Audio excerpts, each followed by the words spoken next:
it's time for TIPisode with quick tips you should know. Techniques you can implement into your workflow right here on A Tale, oh yeah, A Tale of Two Hygienists. Hi, everyone. I'm Carol Jahn. Throughout my career, I've worn many hats: clinician, association leader, speaker, author, and currently I'm a team manager and a marketing professional. From every role I've had, I've learned many things, and often more from my mistakes than my successes. Today, the tip that I'd like to share with you is something that made a huge difference in my career: the power of no, of learning to be confident saying no, as well as the ability to deal with being told no. Maybe it's the patient who said no to scaling and root planing, or your employer who said no to a raise or time off or new instruments. When this happens, it's normal to feel frustrated, angry, maybe even a bit demoralized. But what if I told you that no is actually the start of the conversation, not the end? In one of my favorite books, Never Split the Difference, Negotiating as if your life depended upon it, author and former FBI negotiator Chris Voss suggests that while we have been conditioned to see no as a rejection or a failure, it's important to retrain ourselves and see no as the opportunity to break down barriers and have more meaningful conversations. There are many reasons that people say no. It's easy to make assumptions, especially value-based assumptions, like patients don't seem to ever value their oral health, or doctors don't value loyalty and rewarding good employees, or my coworkers don't seem to value teamwork. But the truth is that no can be said for many reasons: fear, finances, a life situation that's uncomfortable to disclose, or as well as a lack of trust or understanding. Uncovering these barriers helps plow the path forward towards yes. Let's take the scenario of getting turned down for a raise. First, as an aside, I would never tell you to ask for a raise. Now, that doesn't mean I don't want you to be able to increase your salary. I certainly do.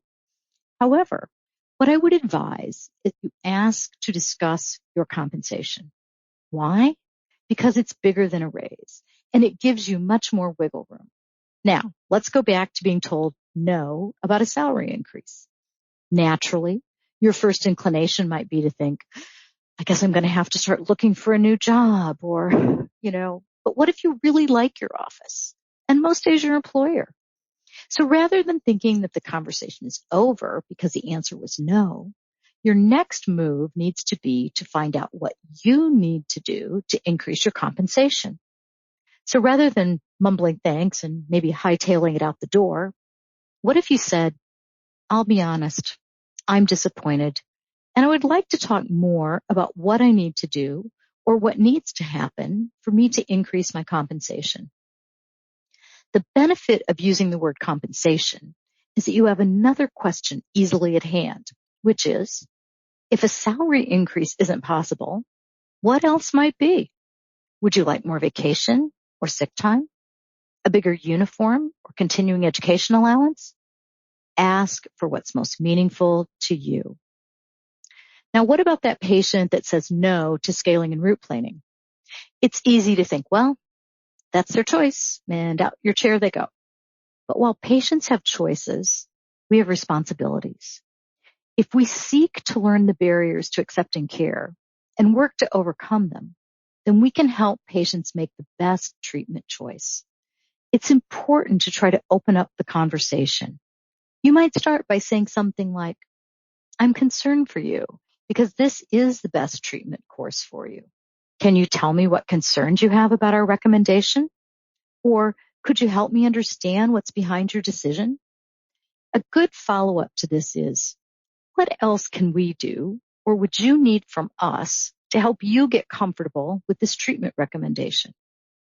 This type of dialogue empowers not only you, but your patients as well. Your patients feel heard, and you are more likely to be heard if you show concern, empathy, and interest in their decision. Now, none of this is meant to say that we want to badger people or disrespect their right to say no. But when no is blocking the way, and the way represents issues of health or livelihood, then it's important to know what's behind no. For example, suppose your patient who needs that scaling and root planing says no because their family member or friend had it done and they described it as horrible. You lose the opportunity to talk with them about this and work together to build trust that their experience won't or doesn't have to be horrible for them. The same is true about asking for increased compensation. Perhaps the office revenues are flat, or there have been some recent big expenses. You can't improve your situation with assumptions, only knowledge. Now let's flip the switch. Are you comfortable saying no? Saying no is healthy. It establishes good boundaries, and it's often the kindest thing that we can do for ourselves. That said, saying no isn't easy, but then neither is saying yes and regretting it later. The good news is that there are gentle ways to say no, and ways that keep the dialogue and the relationship healthy and intact. So let's say your patient not only says that they don't want to have scaling and root planing, but they're adamant that you should provide them a prophy. Well, this, of course, is despite the fact that they have 5 millimeters of bone loss, excessive calculus, and heavy bleeding.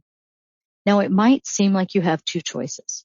Tell the patient no and risk that they never return, or do a prophy / scaling and root planing at a heavily discounted rate. There is a third option. You can say to your patient, I'm not comfortable providing you with a prophy. I would be wasting your money, your time, and compromising your health.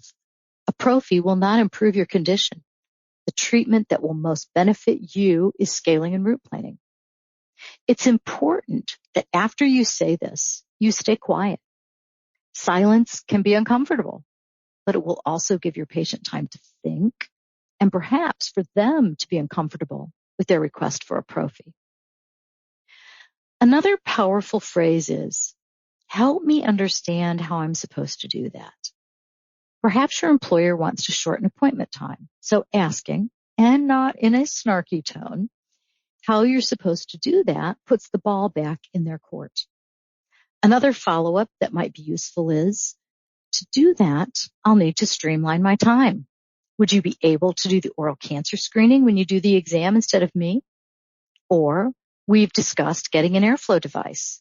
The data shows that airflow devices can help hygienists be much more efficient with their time. So if we need to reduce appointment time, would you be willing to purchase this so that we're able to continue to provide quality of care? This gives you leverage, and it balances the power dynamic. Feeling empowered is essential to our self-confidence, personally and professionally.